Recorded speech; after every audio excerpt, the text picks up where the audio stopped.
Para pendengar radio Indonesia yang kami cintai, kami hormati, mari mengkaji ayat-ayat yang diterjemahkan oleh Universitas Islam Indonesia. Baiklah, kita meneruskan ayat-ayat kemarin dan kita tidak akan bosan mengulang-ulang ayat yang masih kita butuhkan penjelasannya. Kita mulai sekarang dari ayat atau kajian ayat 23 surat Al-Baqarah. A'udzu billahi minasyaitonir rajim. Wa in kuntum fi raibim mimma nazzalna ala abdina fa'tu bi suratin min mithlih wad'u syuhada'akum min dunillahi in kuntum shadiqin.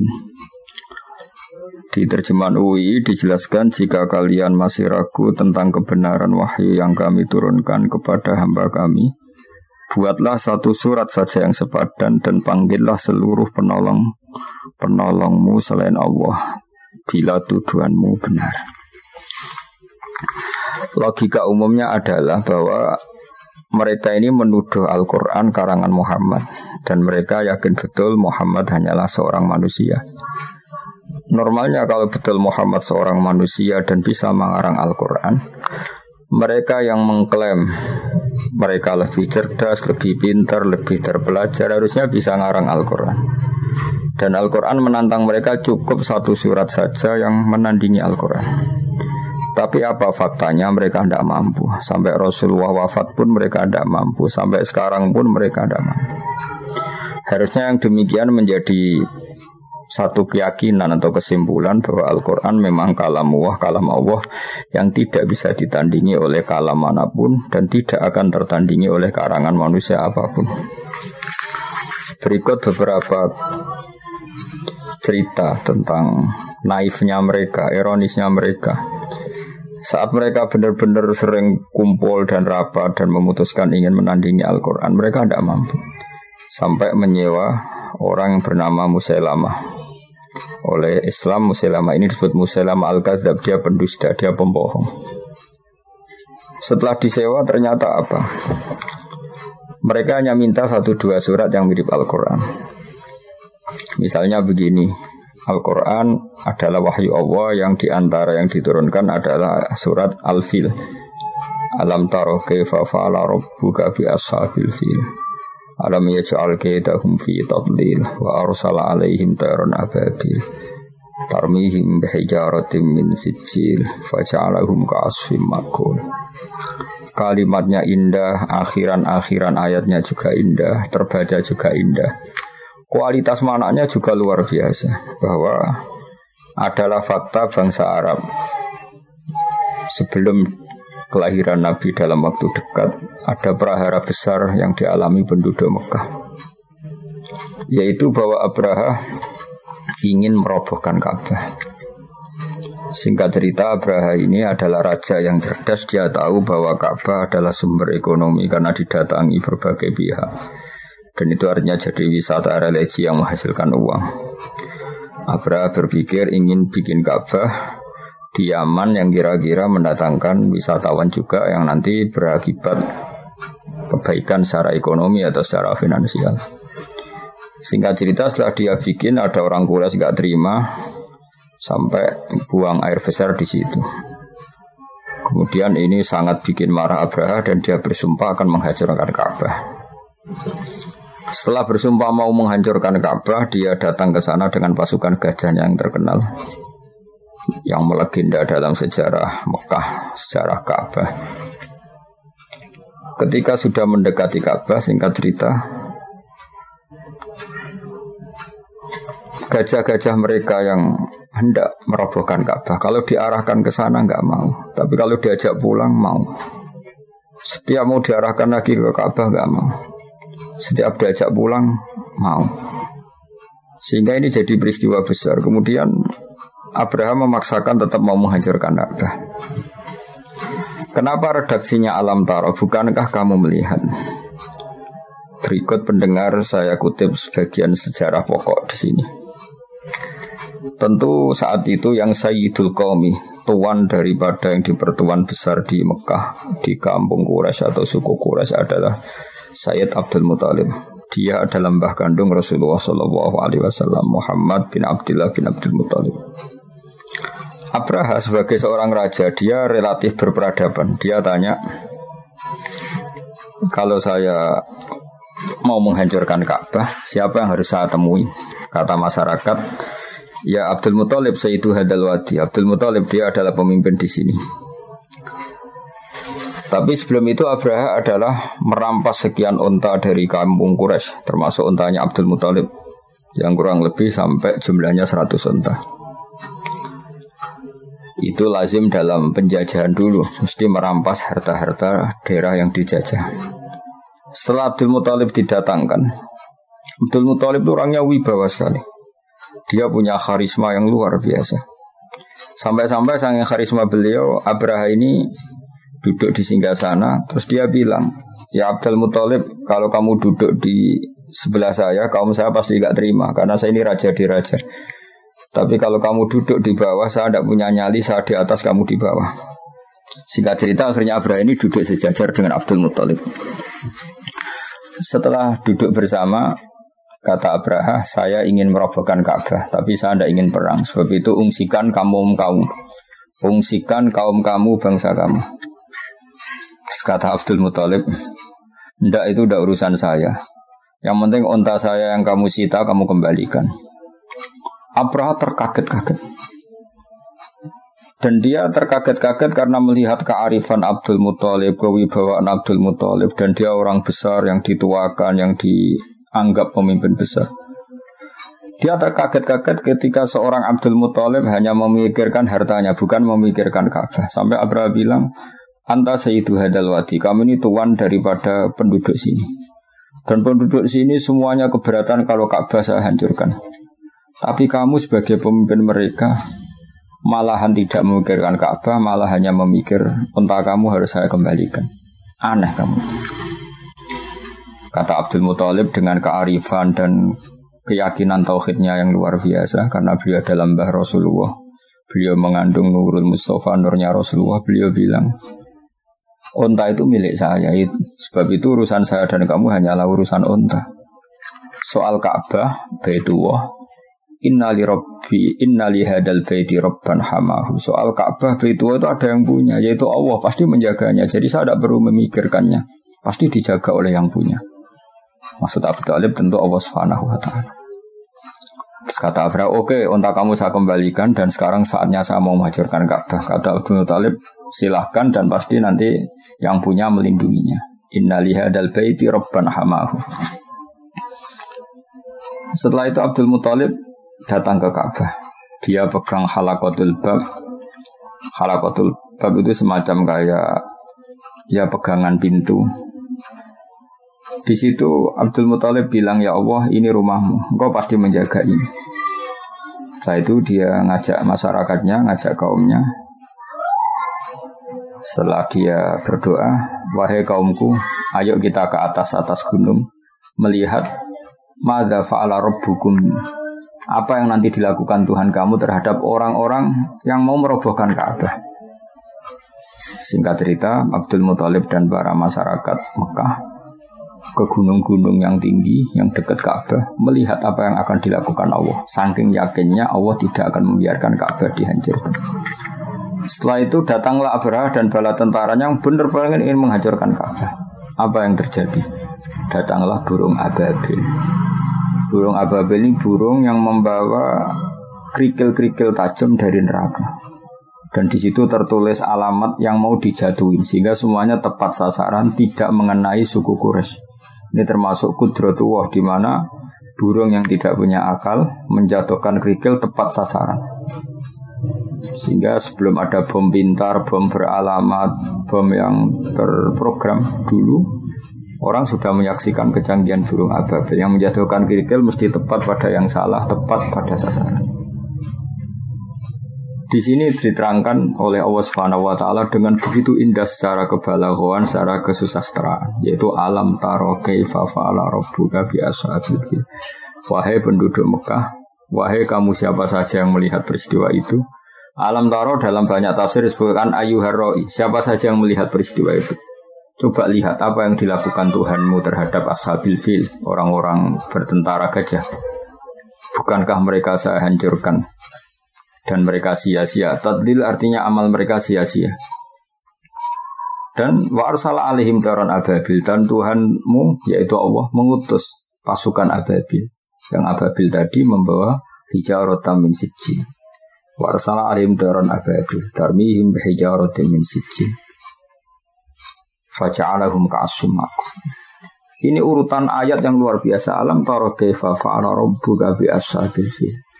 Alam yaj'al kaidahum fi tadlil wa arsala alaihim taran ababil tarmihim hijaratin min sijjin.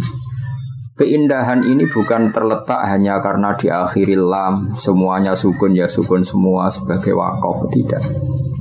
Tapi kualitas kesejarahan yang begitu dijelaskan detail dan faktual, yaitu nyata-nyata ada yang melihat, bersaksi melihat alam taro, dan mereka benar-benar taro melihat. Benar-benar ada pasukan gajah disebut ashabil fil. Benar-benar ada burung yang bernama ababil. Benar-benar ada batu kecil yang benar-benar min sijil. Semuanya diredaksikan begitu indah dan faktual, memang itu nyata.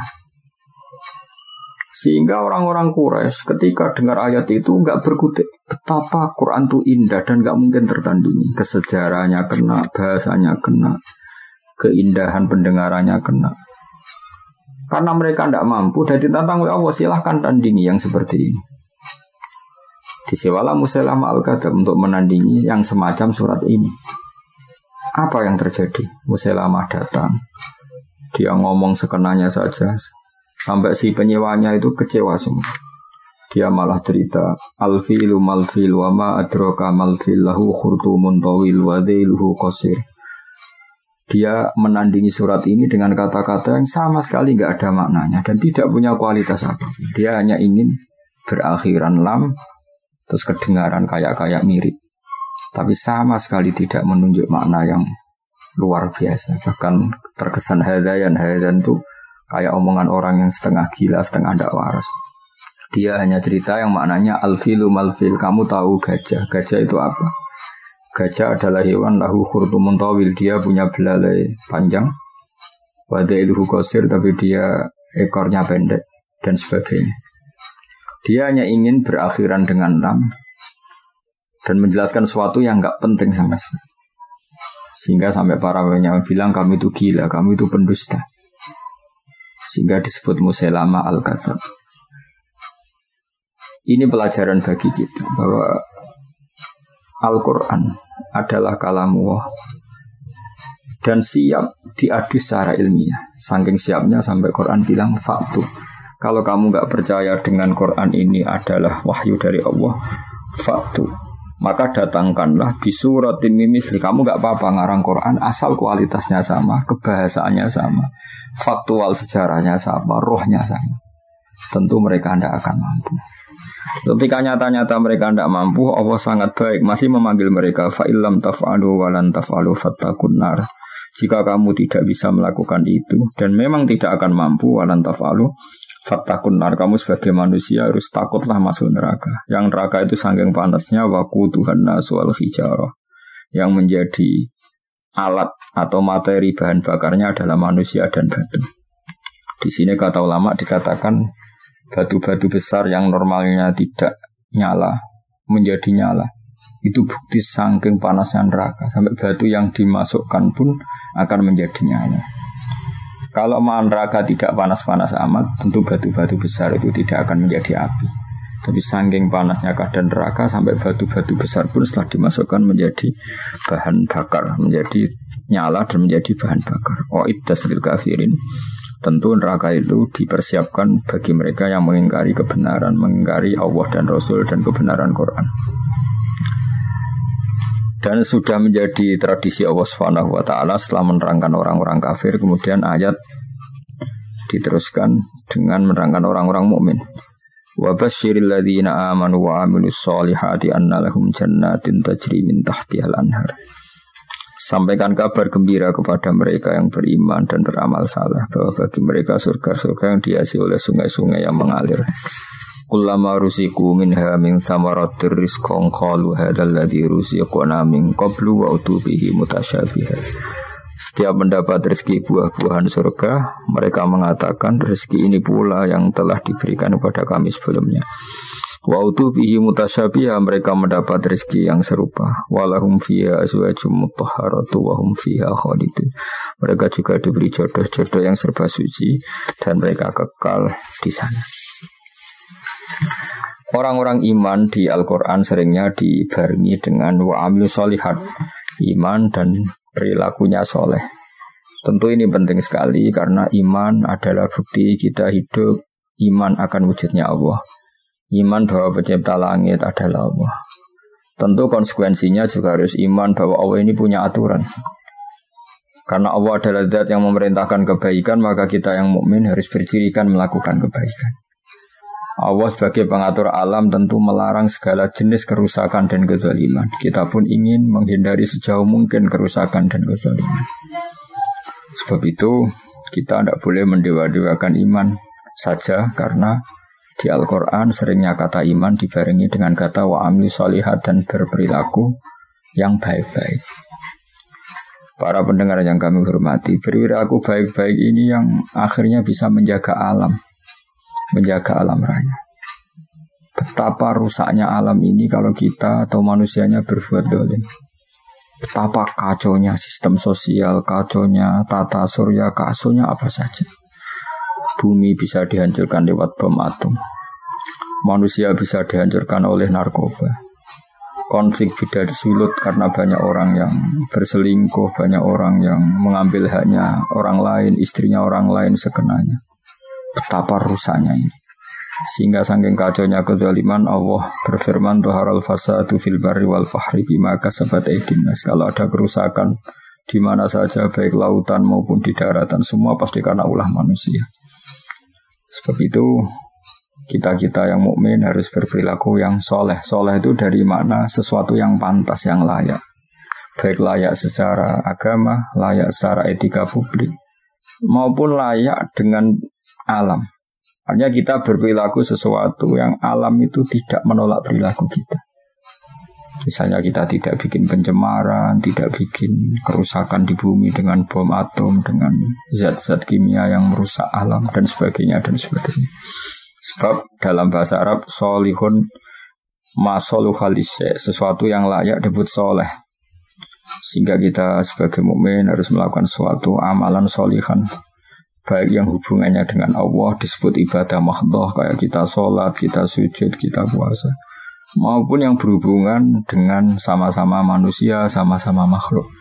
Kita baik sama orang tua, keluarga, teman, anak, dan tentu juga harus baik dengan alam.